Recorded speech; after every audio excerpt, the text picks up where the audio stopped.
ठेवा हे. तुम्ही काय अमरपट्टा घेऊन आलेला नाहीये. तुम्ही विरोधी पक्षात जाल आणि ज्यावेळेला अशा काही घटना घडतील तेव्हा तुम्ही राजकारण करू नका.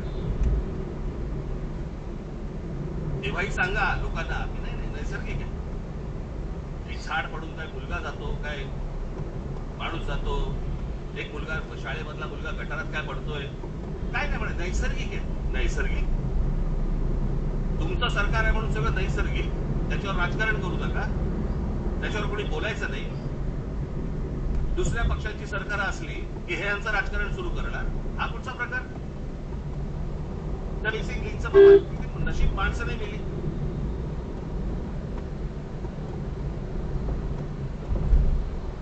गंमत बघा, त्या मागे 2005 ला मुंबईमध्ये आला होता ना फ्लड, ते सगळं पाणी वगैरे तुंबलं होतं.